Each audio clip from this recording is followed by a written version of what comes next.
نہ ہر مسجد میں کوئی نہ کوئی شیولنگ پیدا ہوتا رہے گا. کہاں تک لڑیے گا؟ ہر مسجد کے نیچے کوئی نہ کوئی مندر ڈھونڈتے رہیں گے. یہ بھی عجیب چیز ہے. اب ظاہر ہے کہ ہلکا سے اشارہ ہی کرنا ہے کہ ہر جگہ ان کو ہر فوارے میں شیولنگ مل جاتا ہے. ان کو جب بھی کوئی فوارہ بنے گا تو کچھ نہ کچھ شباہت تو پیدا ہی ہو جاتی ہے.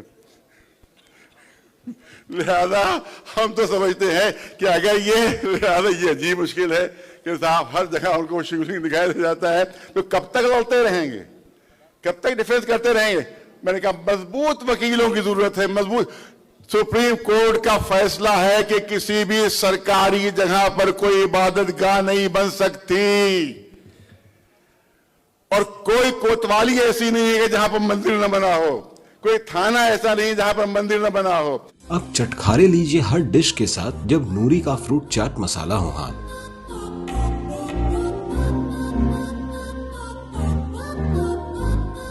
ہر ڈش کی لذت بڑھائے اور آپ کو آپ کی انگلیاں چٹائے. کسی بھی ڈش کو چٹپٹا بنائے. آج ہی لے آئیے نوری مسالے کا فروٹ چاٹ مسالہ.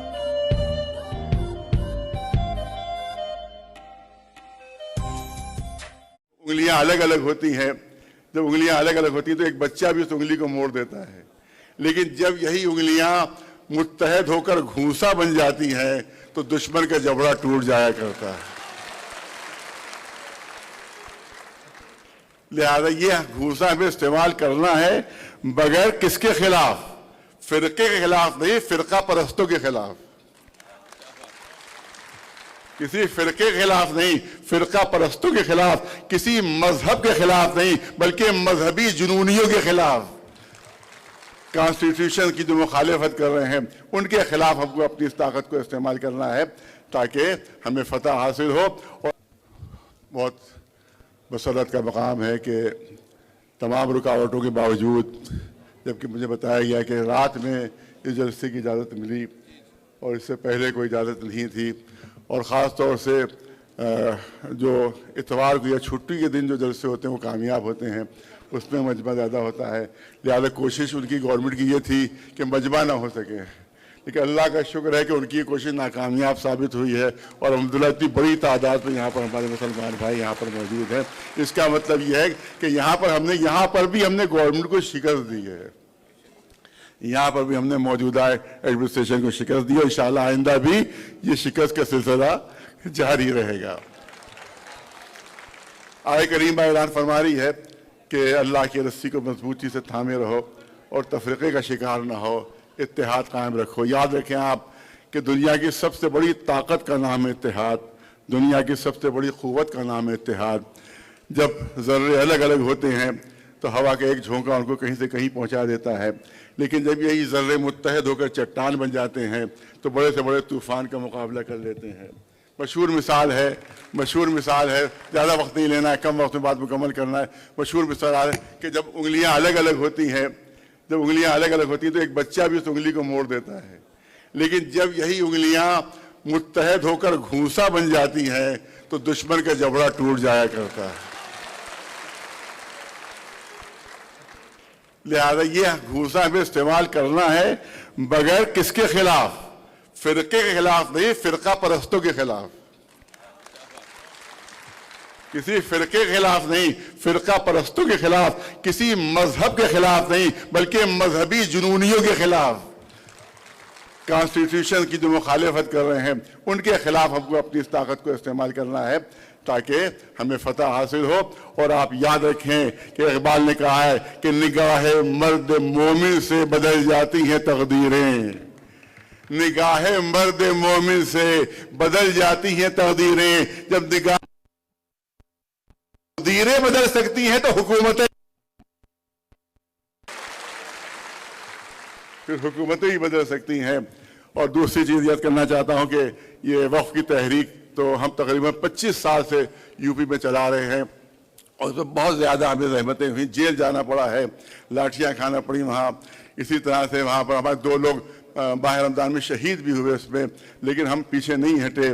اور وہاں جو حکومتوں نے قبضے کیے ہماری جائیدادوں کے اوپر، وہاں پر نہرو بھون جو ہے وہ بنا ہوا ہے وقف کی جائیداد کے اوپر، وہاں پر گاندھی اندرا بھون بنا ہوا ہے وقف کی جائیداد کے اوپر، وہاں کے اوپر جنگل ڈپارٹمنٹ بنا ہوا ہے وقف کی جائیداد کے اوپر، نہ کوئی کمپنسیشن دیا گیا، نہ اس کے سلسلے میں کوئی کارروائی کی گئی، اس کے خلاف ہم نے احتجاج کیا، اس کے خلاف ہماری پٹائی بھی ہوئی وہاں پر۔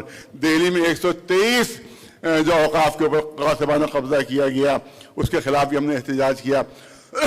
تو احتجاج ہمارا شروع سے جاری ہے، لیکن اللہ کا شکر ہے کہ اب مسلمانوں میں بیداری ایسی پیدا ہو گئی ہے کہ تمام فرقے متحد ہو گئے ہیں اور ایک جھنڈے کے اندر متفق ہوئے ہیں، اور وہ ہے مسلم پرسنل بورڈ کا جھنڈا۔ اور ہم سمجھتے ہیں کہ اتحاد باقی رہا تو کامیابی ہمارے قدم چومے گی۔ اور یہ آپ یاد رکھیں، اویسی صاحب یہاں تشریف فرما شاید نہیں ہے اس وقت، ہے اویسی صاحب تشریف فرما ہے، لہذا ان کی خدمت میں ہم گزارش یہ کرتے ہیں کہ دیکھیں ڈیفنس کرتے رہیے گا تو زندگی گزر جائے گی ڈیفنس کرتے کرتے، پوری زندگی صرف ہو جائے گی، ہر مسجد میں کوئی نہ کوئی شیولنگ پیدا ہوتا رہے گا، کہاں تک لڑیے گا؟ ہر مسجد کے نیچے کوئی نہ کوئی مندر ڈھونڈتے رہیں گے، یہ بھی عجیب چیز ہے۔ اب ظاہر ہے کہ ہلکا سے اشارہ ہی کرنا ہے کہ ہر جگہ ان کو ہر فوارے میں شیولنگ مل جاتا ہے ان کو، جب بھی کوئی فوارہ بنے گا تو کچھ نہ کچھ شباہت تو پیدا ہی ہو جاتی ہے۔ لہذا ہم تو سمجھتے ہیں کہ اگر یہ عجیب مشکل ہے کہ صاحب ہر جگہ ان کو شیولنگ دکھایا جاتا ہے تو کب تک لڑتے رہیں گے، کب تک ڈیفنس کرتے رہیں گے؟ میں نے کہا مضبوط وکیلوں کی ضرورت ہے، مضبوط۔ سپریم کورٹ کا فیصلہ ہے کہ کسی بھی سرکاری جگہ پر کوئی عبادت گاہ نہیں بن سکتی، اور کوئی کوتوالی ایسی نہیں ہے کہ جہاں پر مندر نہ بنا ہو، کوئی تھانہ ایسا نہیں جہاں پر مندر نہ بنا ہو۔ تو جب اور فلڈ کھولے جائیں گے تو یاد رکھیے کہ طاقت بڑھ جائے گی، جو آج حملہ آور ہے وہ سب انشاءاللہ ڈیفنسو ہو جائیں گے، اپنے کو بچانے میں وہ لگ جائیں گے۔ لہذا اس کے لیے مگر پہاڑ جیسی ہمت کی ضرورت ہے اس میں، اور میں تو سمجھتا ہوں اس کے لیے بہترین مثال ہمارے اویسی صاحب ہے کہ جو ایک ٹیم پیدا کر کے اس کو اس طرح کی لڑائی لڑ سکتے ہیں۔ آپ دیکھیں لکھنؤ میں کیا ہو رہا ہے، لکھنؤ ہر مسجد پر پولیس پہنچ رہی ہے، کاغذ لاؤ کاغذ لاؤ کاغذ لاؤ، ہر مسجد پہ پولیس پہنچ، سب لوگ پریشان ہیں وہاں لکھنؤ میں، ہر مسجد ایک اگر آپ چورا کاری کرنا ہوتی ہے تو فوراً پولیس آ کے روک دیتی ہے، بغیر اجازت کیسے کرو، بغیر اجازت کیسے کرو۔ آپ یاد رکھیں 500 سے زیادہ مندر دیکھتے دیکھتے میرے 5-10 سال کے اندر بنے ہیں۔ اس کے لیے بھی کورٹ جانا ہمارا ہوگا کہ ہم تاکہ کورٹ سے کہیں وہ حکومت سے سوال کرے کہ 25 سال کے اندر جتنے نئے مندر بنے وہ سب کی لسٹ پیش کی جائے، اور اس کے بعد کیسے بنے، کس زمین پر بنے ہیں اور کس کی اجازت سے بنے۔ میں مثال پیش کرنا چاہتا ہوں، بالکل سامنے کی مثال، ہمارا ایک راستہ جاتا ہے تالکروڑی کربلا، اس میں تقریباً ہر ہفتے 10 دن بعد ہمیں گزرنا ہوتا ہے۔ مثال پیش کر رہا ہوں، اس کی ثبوت میرے پاس موجود ہیں۔ وہاں پہ ایک آٹا دال چاول بنیے کی دکان تھی، بنیے کی دکان تھی، 20 سال پہلے بنیے کی دکان تھی، وہ بنیا مکھیاں وہاں مارا کرتا تھا اور کوئی خریدار نہیں ہوا کرتا تھا۔ ایک دن جا کر دیکھا تو مندر بنا ہوا ہے۔ اس سلسلے میں ہمیں قانونی فرد کھولنا پڑیں گے، تب کہیں جا کے ہمارے پر تھوڑا سا دباؤ کم ہوگا، ورنہ ڈیفنس ہی کرتے کرتے پوری زندگی گزر جائے گی، ہر مسجد میں کوئی نہ کوئی جگہ تلاش کر لیں گے ایسی، اور اس کے بعد ہم اس کے لیے لڑتے ہی رہیں گے۔ لہذا اگر آپ اس پہ 2 فرنٹ کھولیں تاکہ جو حملہ آور ہے وہ خود ڈیفنسو ہو جائے، اس لیے ہماری ضرورت ہے اس میں اویسی صاحب کی اس میں بہت زیادہ ضرورت ہے اس میں کہ ایک قانونی کمیٹی تیار کرے اس سلسلے کے مقدمے لڑے، مگر اس پہ پہاڑوں سے زیادہ مضبوطی کی ضرورت ہے اس میں، کیونکہ دباؤ بہت زیادہ آئے گا، اور انشاءاللہ یہ فرنٹ اگر آگے بڑھا تو انشاءاللہ ہمیں کامیابی مل جائے۔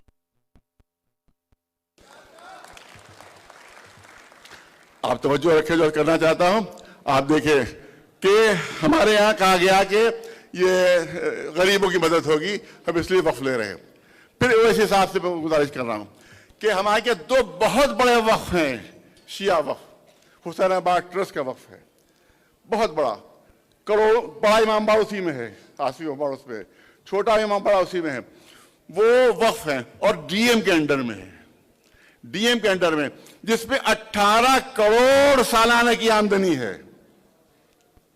شیعہ کا 18 کروڑ سالانہ کی آمدنی ہے، اس کا چیئرمین جو ہے وہ ڈی ایم ہے، اس کا سیکریٹری اے ڈی ایم ہے، 1 پیسہ آج تک غریبوں پر سے خرچ نہیں ہوا ہے اس پہ۔